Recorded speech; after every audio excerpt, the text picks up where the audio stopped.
The message of the prophets of the Old Testament was concerning four things: spirituality, morality, community, and excellence of work. Excellence of work was not focused on, but at times they did comment on it, such as talking about the layout of the temple, or who was going to get what land, or something like that. But mainly mainly they commented about righteousness, community, and spirituality. Now, is this correct? I mean, is this the right way of approaching a civilization?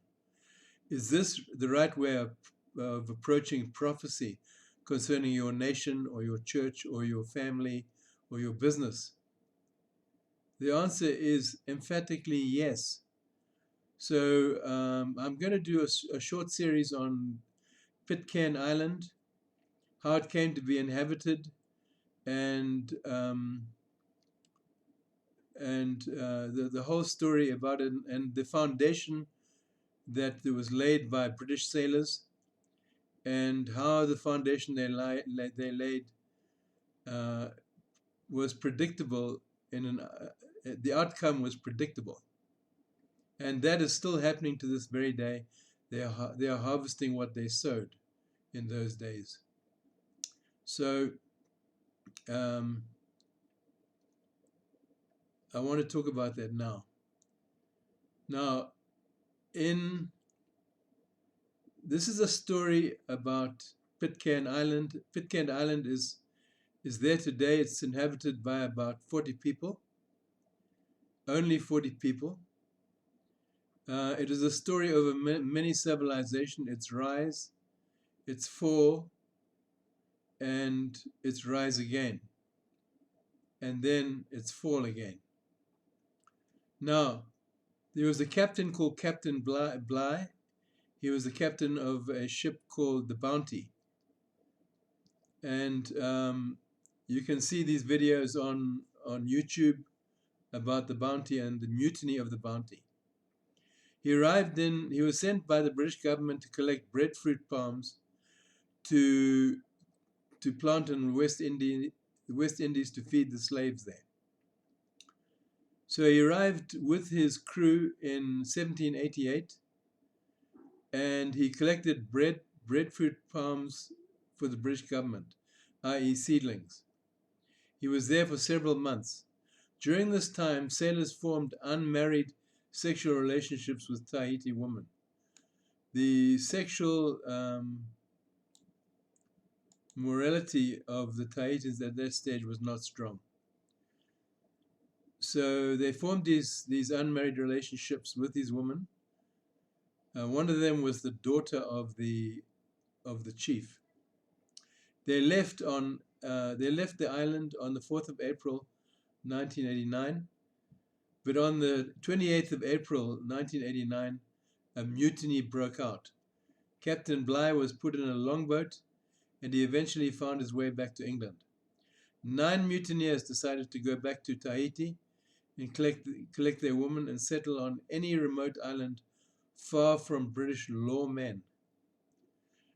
Now, so they decided to go back to the island, back to their girlfriends, and then they were going to go and look for an island to settle in, and they were going to live what is in many people's minds an absolute paradise, an island not bothered by anybody. There's no pollution. Nowadays, of course, there is, with plastic, plenty. But in those days, there was no pollution. There was no pirates. There was no British government looking for you. There was sun, there was rain. You could grow vegetables. You could have your goats. And it was pretty much an ideal paradise. So that's what they wanted to do. So the mutineers came back. Some of the mutineers went with Captain Bligh. The rest of the mutineers came back to Tahiti, and then they Some mutineers said, we didn't agree with the mutiny, we're going to stay here on Tahiti and we're going to go back to England. So they said, okay. They collected, then the other 9 mutineers returned, they collected their girlfriends, and they kidnapped from some Tahiti men for labor on their new settlement. They sailed with 12 women, 6 Tahiti men, and 9 mutineers. This meant the English had a wife each, but 6 Tahiti men had only 3 women among them. What is not known is that if the Tahiti men were married and had children already. This is likely because places like Tahiti, they marry young and start having children very young. So it's quite likely that some of those 6 had wives and family left behind at Tahiti. They would not be happy about that. In fact, they'd be very angry. Now, let's look at the tree model. Spiritual.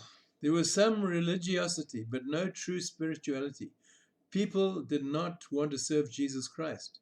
What they wanted was lust. Okay. So they were religious in name, religious in tradition, but not religious in practice. Now, division, community division. There was division in the ship community.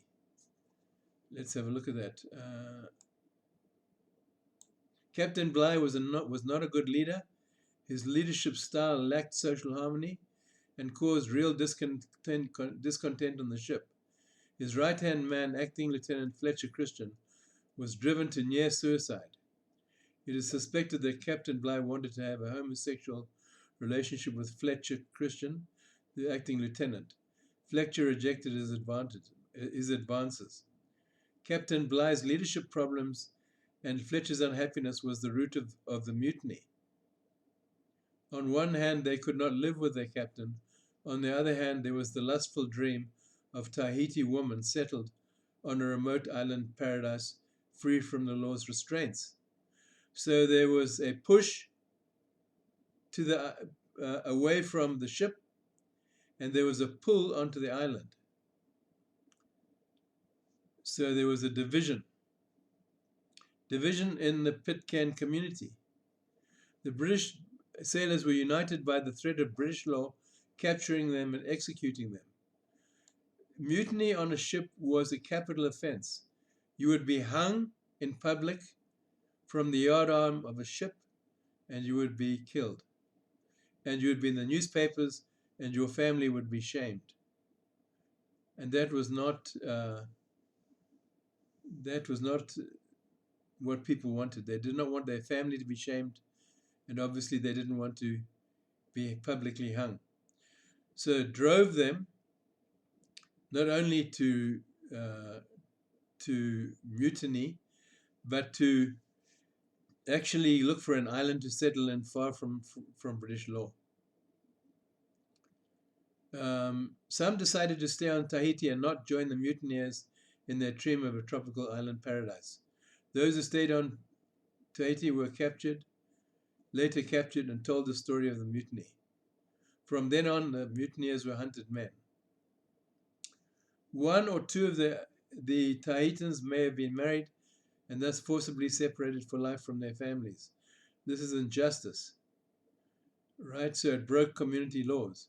Secondly, the injustice of 3 Tahiti men not having wives. So everyone else had wives, but not 3 of them. So you can imagine the anger that they felt. Thirdly, the kidnapping of Tahiti men. Another thing they did not do, they did not launch from the island and look for wives for the 3 men. Possibly in the Old Testament tradition, they could have got, let's say, 10 wives, and some men might have had 2 wives, but at least each man would have had his wife. But what happens was not only were they kidnapped from their homeland, and some of them probably from their families, but they had no wife. No wife. They would have driven some of them crazy. Thirdly, the kidnapping of the Tahiti men for labor was an injustice. remembering that the new civilization rested on a foundation of lust and desire to be free from the restrictions of law. Fourthly, the criminal rebellion against the captain later inspired another rebellion. All of these things, the spiritual did not restrain a rebellion and later murders. The moral, the lust had its was harvest later on. I'll be explaining that. And the rebellion had its harvest when Tahiti men later on rebelled. So all of these things, the spirituality, the morality, the community, they were consequences later on. Jesus said, you cannot sow a grape and get thorns, and neither can you sow thorns and get grapes. It's just not possible. So what you sow, you reap. So that is the foundation of this series on the Pitcairn, the mutiny of the Bounty, and the Pitcairn civilization, the seeds of the civilization being sown. Now that you know the seeds, now you know what tree is going to come out of those seeds. Thank you very much. God bless. Goodbye. And don't forget to continue looking at the prophetic, because we are interested in reform of the prophetic and so we can have something to say to our nations. Thank you and God bless.